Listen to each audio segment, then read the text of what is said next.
Very rarely do we have people in studio with us. And today is one of those special days where we get to have some of our friends, dear friends, on this show, and we're really excited about it. I think anybody who's watched any of our content has probably heard of us talk about Goodman Coffee. They're our favorite coffee shop in our hometown of Chattanooga. And today, Ian and Leda Goodman, the owners of Goodman Coffee, are here with us to talk about all things coffee, travel, that good stuff. So let's go. Well, hang on. Before we get coffee and the caffeine fix, this is my favorite part of the show. Please like and subscribe. Leave a comment. Sarah blushes every time you leave a heart. It's really nice. Okay, let's go.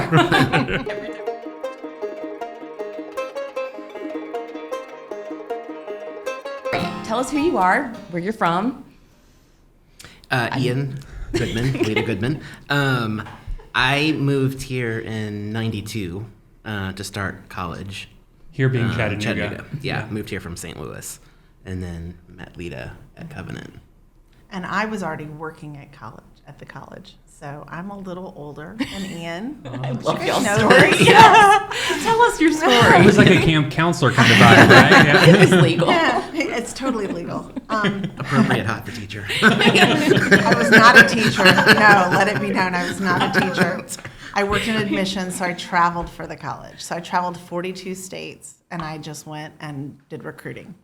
Thankfully, I was not his recruiter. That was somebody else, a guy named Nick. But he did end up working in my office and for somebody else. And we became just very close friends. And we started going to concerts together and all kinds of stuff. And one day I just said, hey, I just want to make sure that you're not interested in me. And he was like, huh. Well, I wasn't until you said that, and now I'm thinking about it. To which I just said, well, go right ahead, because that's not going to happen. And we were dating a few months later. Oh my gosh. So you started it. Unintentionally. That was in like March or April. And by May, I think we decided we weren't dating anybody else. And then that scared him a little bit because Ian was only 19. Oh, how old were you then? I was 24.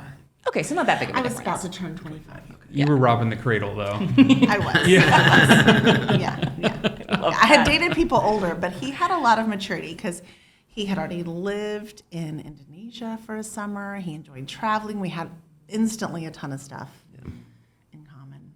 And I was just reminded because a friend of ours, she's turning 50, and we're helping celebrate her birthday. And she and I threw his 19th surprise birthday party, right? Our 19th birthday party. And I had said to her, he's not the kind of guy you date. He's the kind of guy you marry. And I'm staying far away from him. And that did not work either. So. Oh my gosh. So how long did you guys date in college? Did you graduate college before you got married? No. It was, I didn't even finish college until later. Much later. Yeah. Because I ended up starting the first coffee company would have been my senior year in college. And then We got married your junior year. Yeah, and I was young and stupid, thought I could do all of it, and no big deal, and no, you can't do all of it. Yeah. So I ended up dropping out of school and, focusing on the business, and then finishing, 10 years. Yeah, so his senior prediction from high school was that he would be married, own a coffee shop, and have 2 kids. Within 10 years. Within 10 years. And he did it. A month before his reunion, our daughter was born. So we had 2 kids, a coffee shop. Wow. And they were like, most accurate goal. Well, yeah, when you set a goal, you keep it, is what you're saying. Yeah. If I have a path, I am on that path. That's so funny. Yeah. That's pretty accomplished. Well, we wanted to have you on because we talk a lot about travel on this podcast and all that. That's And the underlying theme. Yeah. So, and you've already kind of hit on Indonesia. You've already hit travel has been a part of your story, but I think coffee in general is like a travel kind of industry. Whether I don't know. Well, it's so international, and it's a good excuse to travel too. Y'all, we've talked before just on our own about going to Costa Rica and Colombia and now South Africa. So just tell us about how y'all got into coffee. Let's start there, and then we'll go into the travels of it. So I, in high school, I worked at a coffee shop and roaster, and they made us read a book on coffee. And at first, I was kind of annoyed by it, and then it was and then the more I read it, the more I was like, man, there's a lot of cool stuff in here. And the summer before, I had lived with a tribe in Sumatra, building a water pipeline, and got to see coffee growing. I got to, then I helped build a deaf school in Jamaica, and then saw some coffee stuff. And so it just started, all of those worlds started coming together of like, there's a lot of cool cultures around the people that grow coffee, and so it really got me into it. And and so that was wasn't long after that I decided coffee is what I wanted to do. So we got married in 95 and went out to SCA, the Specialty Coffee Association Conference, which was in Portland, Oregon that year. And so newly married, go out and buy the cheapest hotel room we can find. And had a great time out there, and then came back with a goal of moving back to Ian's hometown to start a coffee shop. And the more we looked at it, we were like, there's not one in Chattanooga. There's nobody who's doing what we want to do. What if we just stay here? And that's when he started meeting with friends and started writing a business plan. And this was all like, again, the tail end of his junior year, beginning of his senior year. But by August, we launched. So less than a year from going to SCA. Wow. That's amazing. I remember the first coffee shop. I went there a lot. Yep. I remember those days. So, you pick Chattanooga, and then you start going into coffee here. And like there is a point in this conversation that I want to get to, but I want to get to your guys' history first and do all this. At what point was you have this dream of doing coffee? And then when does the dream become, because like a lot of times, like I know a lot of people, or I've even had the same dream of like, oh, I want to open up a coffee shop. That sounds super fun. But then you start getting into the realistic views of that. Like it sounds almost like romantic to do this, right? Why have you stuck with it? Why Where's the passion come from? Yeah. Well, for me, it was like when I get into something, I tend to get very into it, and so like one of the reasons we were at that SCA show is I was competing in the national barista competition, Cool. So I dive in, and when I dive in, I really dive in, and so I spent a lot of time really understanding and knowing coffee, and then it was, once that sort of solidified everything and I knew that's what I wanted, then I was able, it was just an easy transition to move in. And I've loved things that challenge my olfactory senses. I love to cook. I love good food. I love good wine. I love good beer. I love good whiskey. I love things that are challenging to my palate, excite me, and always have, and so I think that's just sort of kept it fun. And then I've always loved to travel. I was fortunate when I was young, spent a lot of time in different places around the world, and I have a heart for the communities that grow coffee. The people, and I love working with them and helping them, and helping them succeed as well. Yeah. Well, and when we were dating and newly married, because Ian's from St. Louis, we'd go hang out on the Loop. And so you'd have this little cafe on a corner, and it's an entire cross section of just like all types of people, everybody, and they're all sharing great coffee, or actually just back then probably just good coffee. Maybe, yeah, maybe.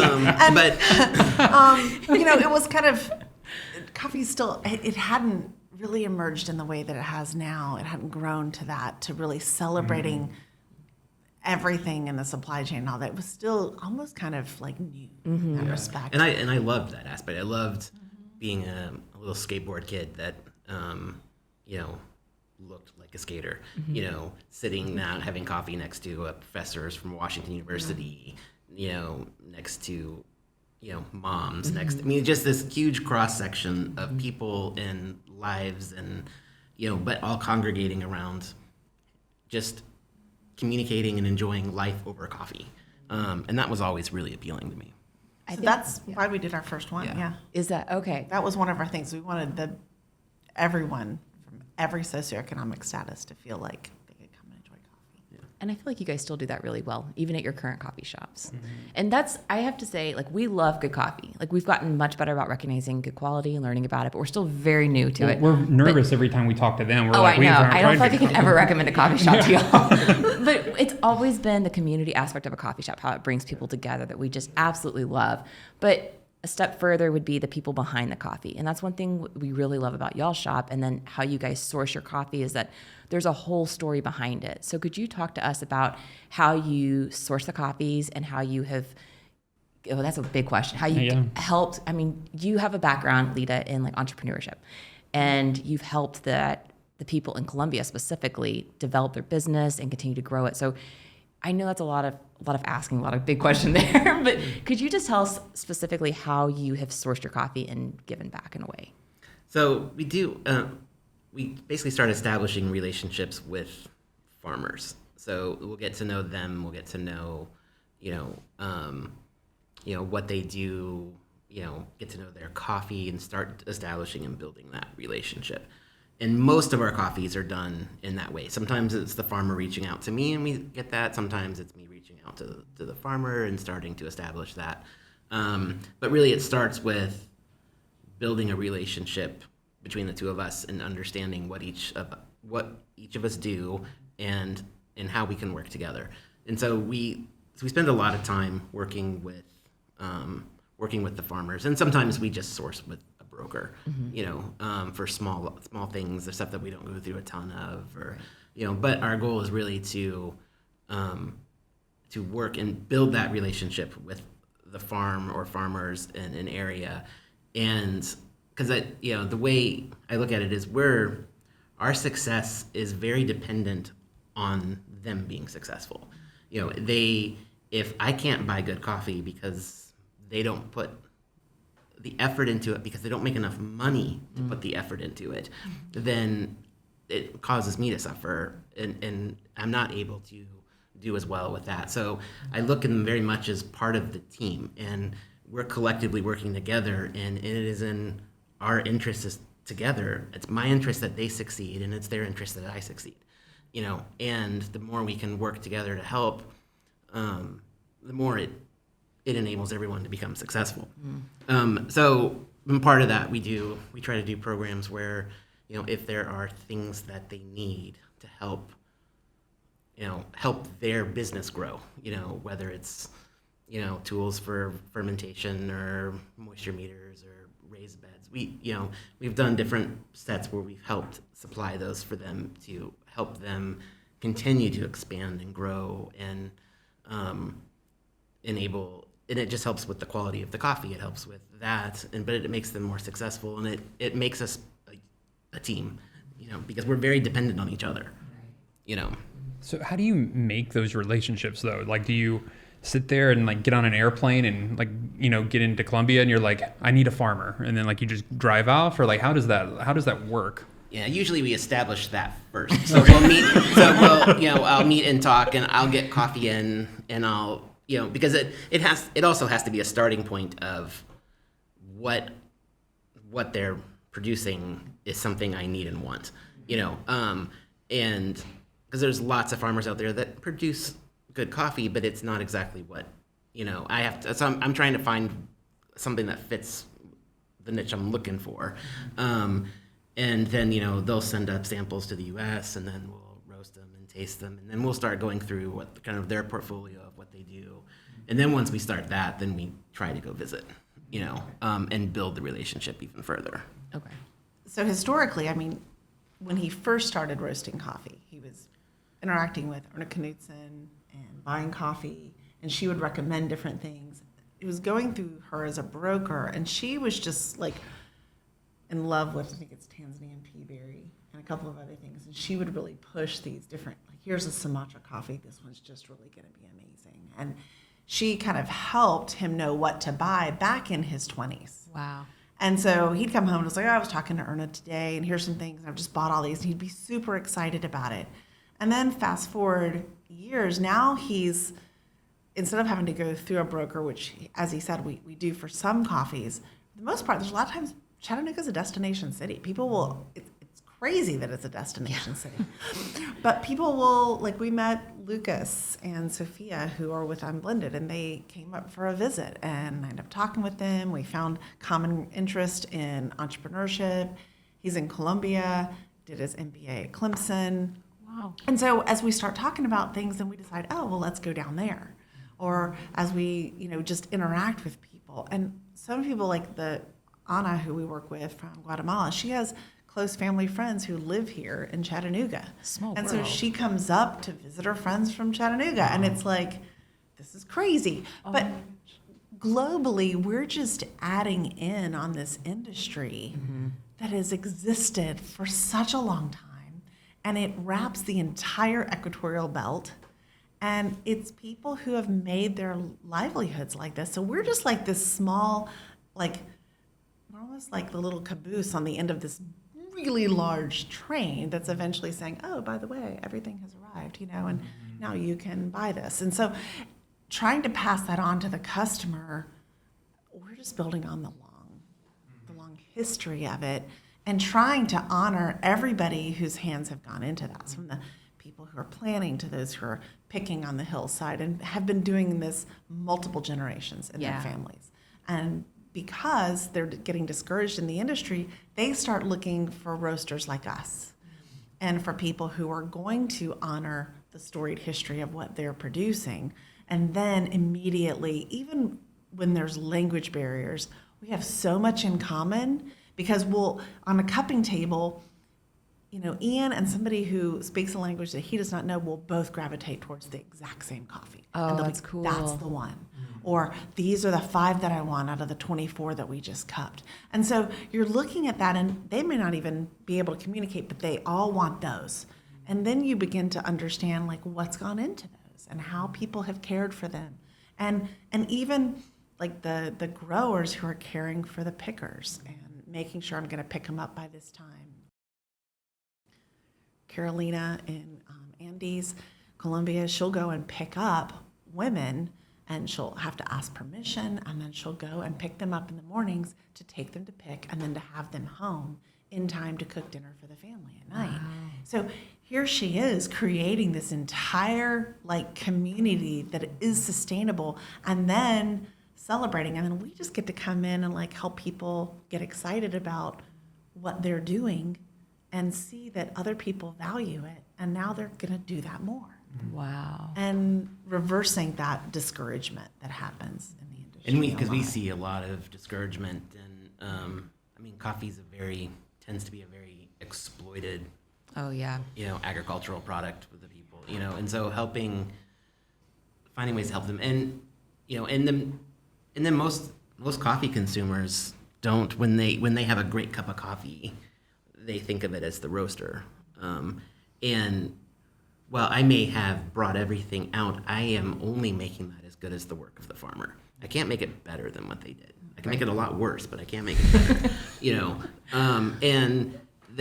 So just finding ways of, enhancing their work and showcasing and having that coffee that shines, and trying to help people understand of everything that you're tasting happens because of the work of what the farmer did. That's why we love doing sets of coffee that are from the same farm, same kind of coffee, but processed 3 different ways. And they all taste so wildly different. Yes. But that gives you a good understanding of, okay, you can start to really understand that the farmer is the one who has that impact, and so we helping people understand that, and then look at it. It's still a very cheap luxury item in the scheme of things, and it's an affordable luxury item for most people. Yeah. And even some of the most expensive coffees, at $200 a pound, you're still at $4 a cup. Brewed. It's most people pay that when they go to a coffee shop for a cup of coffee. For sure. So that's a big part of why we do, is we want to help people understand there's so much that goes into coffee, and I'm only a small part of what made that coffee taste good. The bigger part is all behind me, So Yeah. I remember going to Brazil and we reached out to you and you set up a meeting for us to go to like a coffee farm. And like we got this whole tour, we made a whole video about it, and it was fun. It was a lot of fun, but I remember leaving kind of overwhelmed because I'm like, there's a freaking lot of work that goes into just from like one bush of coffee. Yep. And it was kind of just mind blowing to me.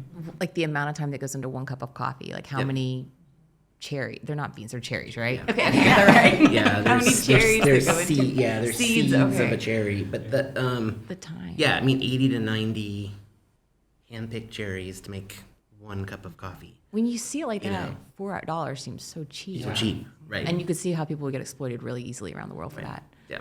So have you all met any of the people who are growing your coffee? Could you tell us about the places you've been? Because I want to touch on the travel side, because it is a travel podcast, but I love the coffee side of it too. But tell us the places that you've seen, the people you've met, like firsthand, how that's impacted your business.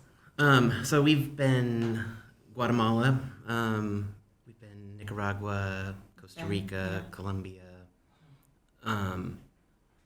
Those are the main ones that I've been since we've owned business.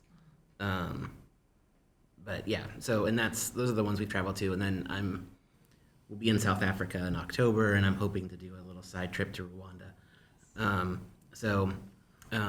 Talking with the farmers that we work with there. We're hoping to go. Yeah. You can't go to Rwanda without me. I know. I told him he can't go without me. Yeah. Well, I think she would be a little too stressed, but I'll be fine. You'll be great. Yeah. It's only cliffs when there's a sheer drop off that I get really panicked. Yeah. Like in the vehicle, like that is my moment where I'm like, oh, I was good until now. Yeah. Yeah. And correct me if I'm wrong, but I feel like coffee's always grown on really steep hills. It is. Like, Yeah. because It is. Good coffee is, yeah. Yeah. and one of y'all, I don't remember which one of you, has a really good story about being on a donkey I or think a it was horse. Ian. Yeah. Okay, Can that's you not tell me. us the story Yeah. about being on a cliff on a donkey? Or- Yeah. So I had we Felipe's were down farm. in Colombia on Felipe's farm, and I had major ankle surgery like 4 months before we were there, and so I still wasn't walking great, and so they just put me on this big mule. Spirit. Spirit. Yeah. Spirit. Yes. And to ride up to the farm because it is. I was afraid I was going to break the donkey's ribs trying to ride up the mountain because it was so steep, and it was raining and this little muddy trail, and there was it went down a little bit and then around it and ravine. a little ravine thing, and he tried to gallop up it, and his front hooves slipped in the mud. Oh no. And he went forward and then tried to correct and went back, and both of us went flying backwards. Oh my gosh. You know, his butt landed on my hip, you know, and he went that way, I went this way. You know, I thought I thought they were gonna have to shoot it because it didn't get up for a long time. Until they took the saddle off. Oh my And gosh. then they took the saddle off and he hopped right up. He just went like, Oh my gosh. oh, you're a bus. You know? I thought that the story was a little bit more ha-ha funny versus like, oh my gosh, that's painful. No, actually, Yeah. had surgery. I had a few So- from I'm that. so yeah. sorry I asked Yeah. that story. No, that's Okay. great. His eye is twitching yeah. right now. He's just like, I yeah. thought it was more comical. No, it's Yeah. hilarious. Oh, it Also, is? well, what the comical part is that we had a videographer with us, Davey Granberry, and Davey's like had just videoed. So you see On that the him camera. showing me riding with the donkey, and then he pans back to everybody else walking behind us. And the moment he gets to them, everyone's like, and then when he pans back, and then me and the donkey are splayed out on the ground. I've seen funny the spot, now. and it is a crazy spot where he fell, and right where he fell, like in the ravine. If you were on a donkey in the ravine, you could touch the sides on either side of you. So you're literally in like almost like a little crevasse kind of there, and That is the one place that we wouldn't have fallen 500 feet. it is the one that's- place Wow. that you wouldn't have just like You know, been kept tumbling like you were in some Looney Tunes. That was the last cartoon. time we saw Ian. And I could tell he Dynamite. was in pain because they were sending videos back to me, and he kept just like pushing down on everything, and I was like, oh, he's in a ton of pain. Yeah. I know that look, you know. Yeah. Oh. I didn't know that's what led to a surgery. One of them, yeah. One of 'em. Well, Well, about actually, three of them, but yeah. yeah. Oh Yeah. my gosh. Yeah. We just brought up. Yeah. We're on So, top. would- That's not what I meant. That's okay. Would you ever get a tattoo of a donkey to remember this? That's right. Yes. Yes. Yeah. Spirit. It's love the spirit. He Yeah. did when we went I back. broke Spirit. He went down and had a little conversation with Spirit and He reminded recognized Spirit. me though, because he was like, Remember grunting at me like, "You're not gonna ride me Yeah. again." I'm not. I'm used to small Colombian people. Yeah.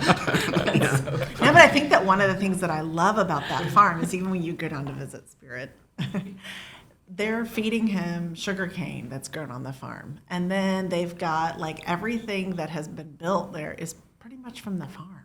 Wow. If they're, as they're extracting stuff, or there's like an old bathtub that they've repurposed for like where you dump everything in and then it drains out. And you're just like, we think of everything as such throwaway society, like just everything. You don't have to, I'm done with this, I can just toss Disposable. it. Right. Disposable, thank you. And there it's like, ooh, this could be repurposed for this. And you just walk through and it's so impressive to think through just the ingenuity and the innovation. And I think that's where I get super excited about it because I love championing that. I am not a roaster. I'm not a barista. I'm a baker and I help just care for the people. But one of the things that I really enjoy is like on our team, I want to push everybody on our team here in Chattanooga. I want to push them forward in whatever they can do and help do the grunt work that frees them up. When we are in another country, I really want to help people there use their voices more and to be able to help people in their communities see what it is that they're doing and why this is celebrated on the world stage. And now, if I go to Cabresto Coffee, I'm going to see coffee that's been grown locally and roasted locally so that people can see what is happening around the world, which they normally wouldn't get to see. Yeah. And you guys do a really good job telling that story. Can we talk about Colombia a little bit more besides falling off a mule on the side of a mountain?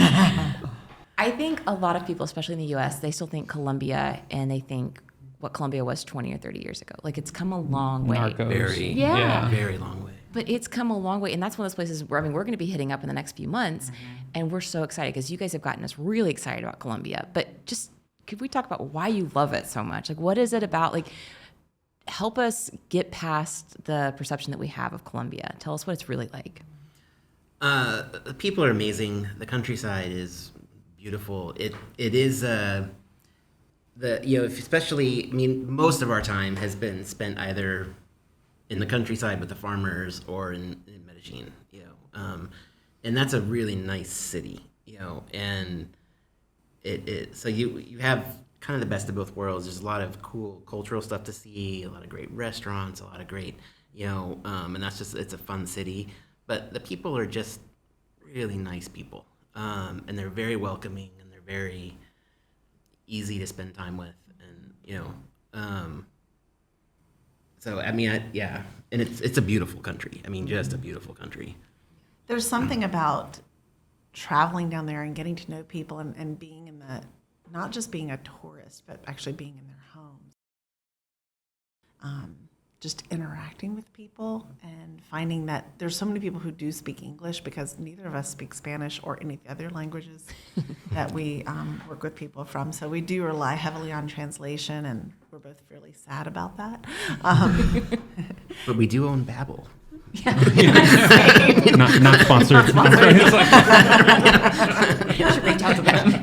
We actually, yeah, but yes. It's a work in progress. Yeah, right. That and we're a work in progress.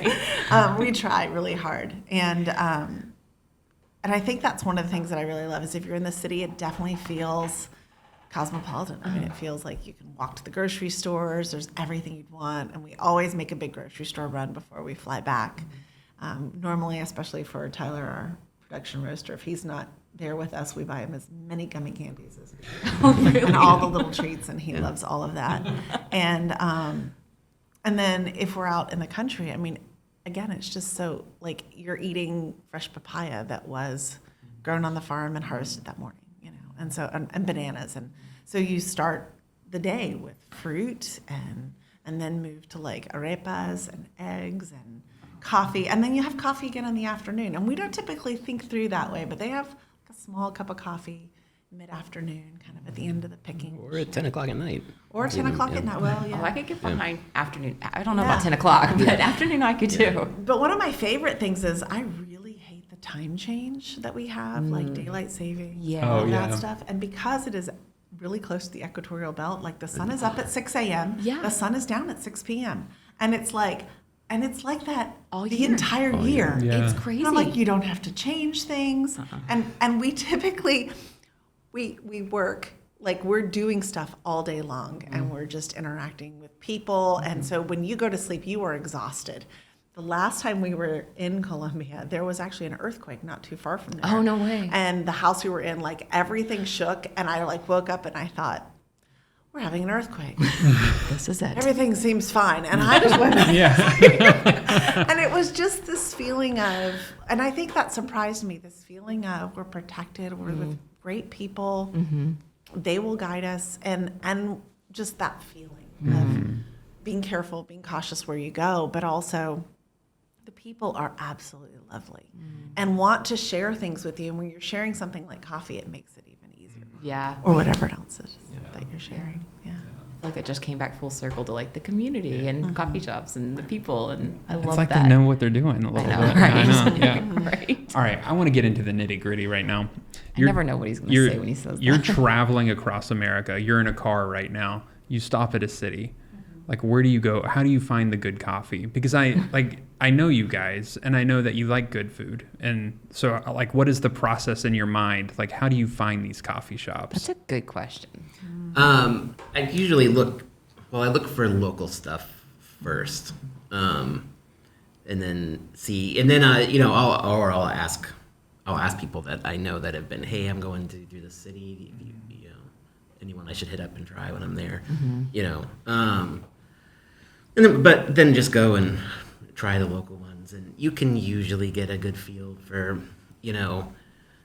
who thought it was a romantic idea to own a coffee shop but didn't want to ever learn anything about coffee, to the people who treat the coffee, and so you can see things pretty quickly on who's going to do that. Have you ever been desperate enough to drink coffee out of like a styrofoam cup, or It's rare. Yeah. It is and then it's there's a lot of cream and sugar that goes into that cup of coffee. And I got to be traveling. It's got to be really late at night, and I have a long line on the road, and it's a life or death matter because I might fall asleep. If Ian asks for cream and sugar or says I'd like a mocha or anything like that, you immediately know That's a bad coffee. this is going to need a lot. Like I'm probably going to need a doctor as well because if he's doctoring it, so That's funny. for a while we would go into places and I would watch what he was ordering, then I would order tea because it's a lot more difficult to mess up tea. You're not wrong. Yeah, you're right. It Yeah, is. and so I was like, I can. Yeah. Yeah. That's how you decide if it's good or not. Yeah. We actually went to one of your suggestions the other day in St. Louis. Yeah, It's we really did. good. Blueprint. Blueprint. Yeah. It's really good coffee. Yeah. That's how we find our good coffees, is asking Yeah, y'all. we'll ask the Goodmans. So who do you Well, and guys- talking to people. Yeah, I mean, when we're out traveling, normally it's with people that we know and trust. Yeah. Mm-hmm. Word of mouth. And I think it's relational. That's what I love about coffee. It is so relational. Do you feel like it's like Chattanooga has a lot of coffee shops? I feel for the size town, like we have a lot of coffee shops, and then Didn't you say the other day that we have more roasters per capita in Chattanooga than anywhere else? Or what was the statistic? It certainly was that way, and I think it still is that way. It's a because there lot. are a lot of roasters here for the amount of people we have. That is crazy. I mean, we have more roasters in Chattanooga than Atlanta has. What? wow, really? Yeah. And we're a fraction of the size. Like a fraction. Yeah. Wow. So, yeah, I mean it. And I think that's kind of a testament to how large and how broad the industry is. Yeah. There's really kind of room for everybody. For sure. It I like is that a mentality. really, you can celebrate people who are doing things differently than Yeah. you are, their niches, and you can see people, and I think you can, so it's not to say that we're like snobs when we go somewhere, but, if we need coffee, we adapt, right? Yes. But we also want to not devalue anybody in the industry Yeah. because we get to watch people be devalued all the time. Yeah. And that's just not okay. Yeah.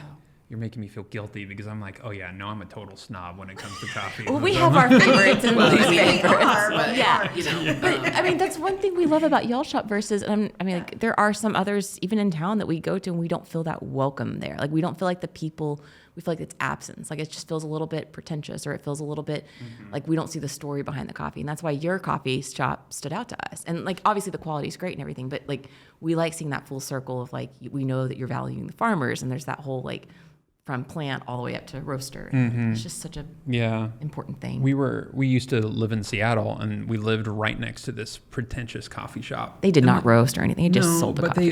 they had good coffee, but every time we went in, I hated talking to the baristas because it was just like one of those, like, they judged me. I never put cream in my coffee. I drink it black, but you could tell they're looking at me like, you look like a cream guy, you know, like, Right. you know, Yeah. so, Right. yeah, just, and it, Yeah. so it does make a huge difference, you know, like walking into a place and feeling welcomed, or, you know, Well, and for me is I have always hated that. And that in coffee, it got really bad, especially 10, 15 years ago for a while. I mean, it was, the pretentious level was way over the top. But for me, it's like, yes, I think everyone should drink their coffee black. I think they will experience more in their coffee. I think they will appreciate more nuances and like that. But I also get that that's just not reality. Some people can't. But I want to be able to guide someone through a coffee journey, and, hopefully I can turn them into a black coffee. It's someone who can start to really look at the coffee and go, oh, and they look at it in a different way. But if they feel uncomfortable that the moment they walk in because they feel like you're judging them, they won't want to come back. They won't want to expand on their coffee. I want to be part of that journey as someone experiences new things with coffee, and because there is a lot to experience and a lot of different things, in coffee. It's the parallels to things like wine are very strong. You have flavor spectrums all over the map. And being able to help someone see all that, And get excited about it. That's what's gonna help the industry grow, and help, because that makes it. You want it to be accessible. You want people to come along, and if somebody always drinks, that's fine. I get that. And if you want me to answer, yes, I think you're missing things that I get in the coffee. That's okay. I may try to steer you.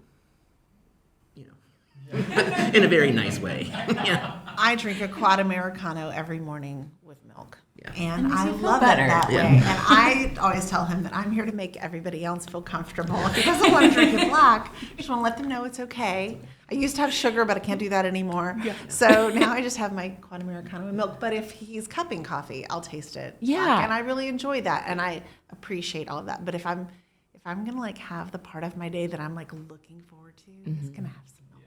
Yeah, it's easy for me to like settle in the morning with a little bit of milk in it. Otherwise, it's a little bit strong. But I appreciate the flavor. In fact, it was early on knowing you guys. We were in the shop working, and Ian came over, and you had just brewed a cup of the Yemen coffee, and you sat down, and it was amazing. That coffee from Yemen was so cool, and you shared like the story behind it, and it was one of those moments where like we like these people, like they're doing something right here. Yeah. And then I could taste it without the cream. Like I enjoy it, but Yeah. I feel like I'm defending myself. Right. over No. here. Oh, no, it is. You're in good company.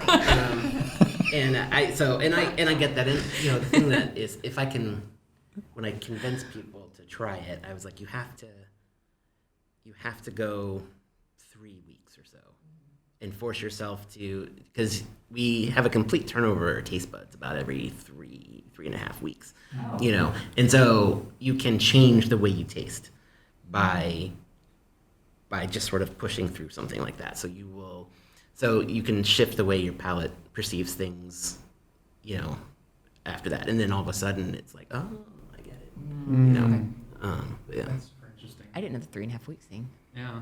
I didn't. That's interesting. He I don't drinks know black. the exact He's stronger amount of than me. time, but it's about every few weeks that. Okay. Yeah. That's I didn't know super- that. That's super interesting. I want to talk one more about I'm trying to pull the travel back in because I know we could talk about coffee all day, but coffee is different from every region of the world. So could you guys tell us a little bit about how different climates, different places affect taste and flavor? Sure. So I mean, is the same way. So coffee, if you take it genetically back, I mean, the Arabica species of coffee is basically native to Ethiopia, possibly Yemen, some, but pretty much Ethiopia, and everywhere else it's been basically transplanted. So as it spread out, as the Spanish, the Dutch, the French all started spreading coffee, and then those varieties start taking up the same like you learned at the terroir, the soil that grows the coffee, the altitude that the coffee grows, all those things will start to impact the way that coffee tastes, even if it. So if you take seeds from Ethiopia and then go and plant them in Panama, it won't taste the same as it did that same bean grown in Ethiopia. So that all those things have an impact, and then how the coffee is processed, how they remove the fruit from the seed. So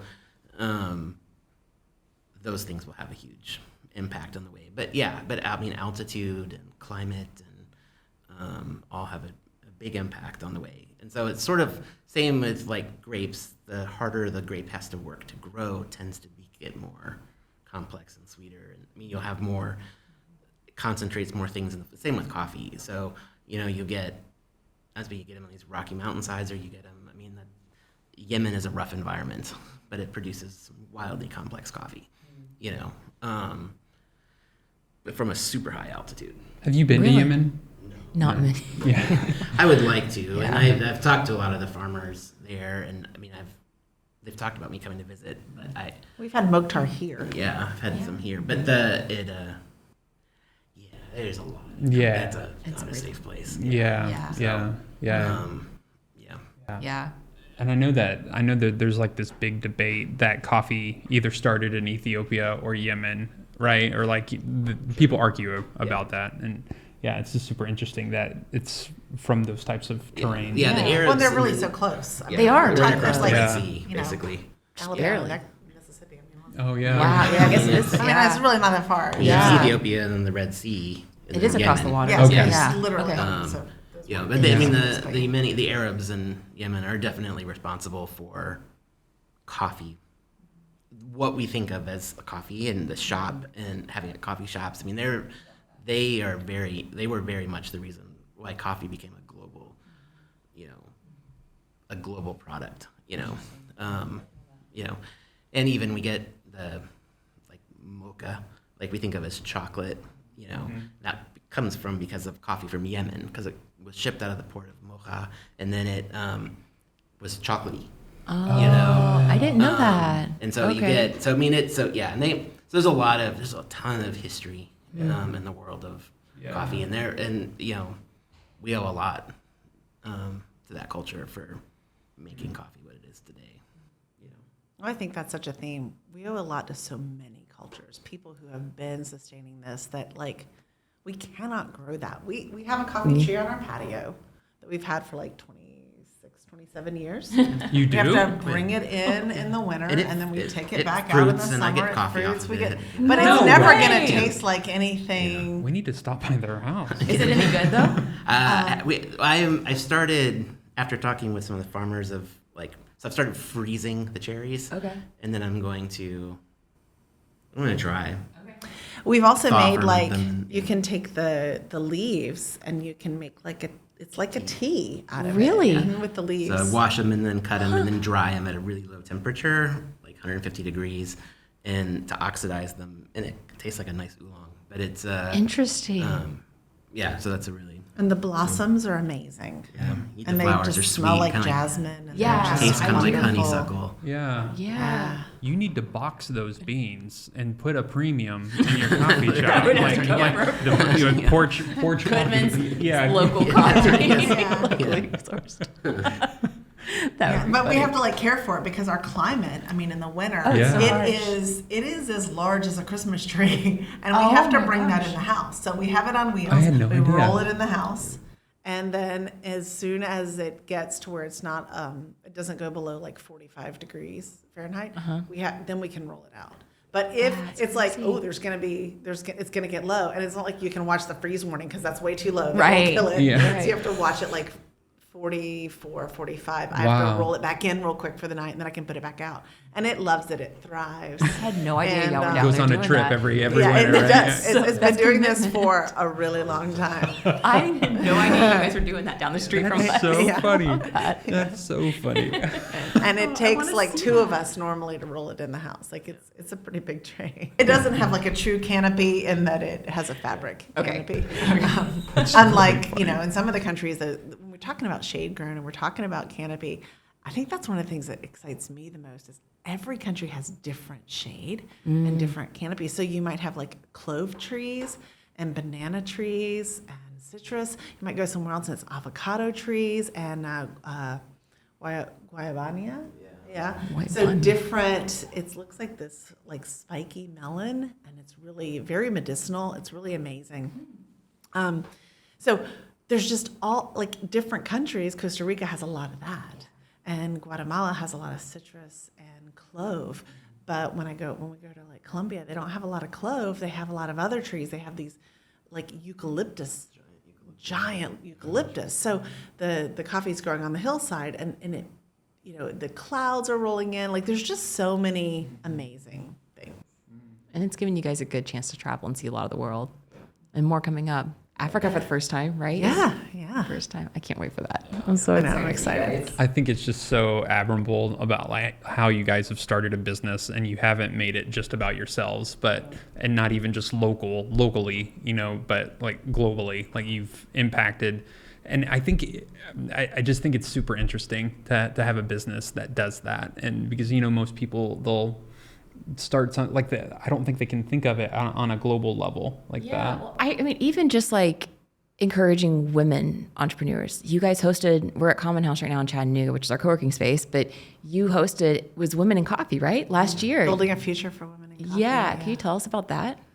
Yeah, we invited. Brought up. We actually brought up Carolina Ramirez, and then also Sophia Cuadros, and then we had another.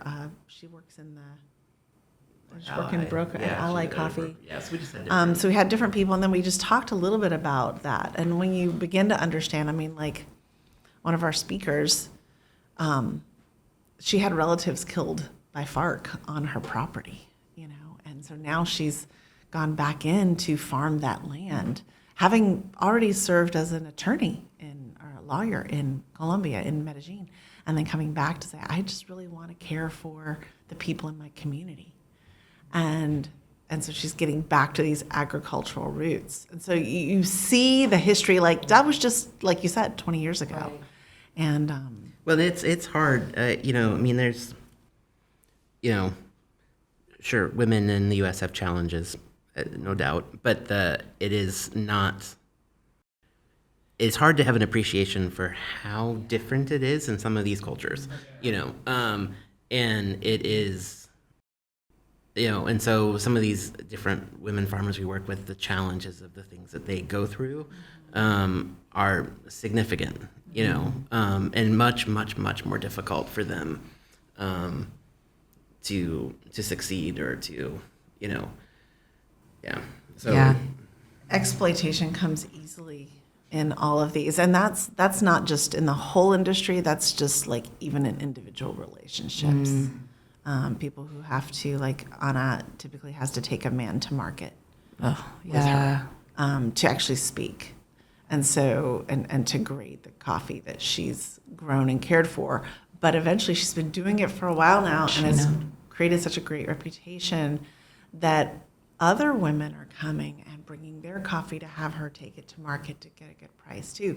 So this begins to like affect more people. And then like we could just pay like a bottom, and try to see how low we can get the price. what does it look like to not be exploitative and to not simply just hit the bar of ethical, because ethical simply moves you to not exploitative, right?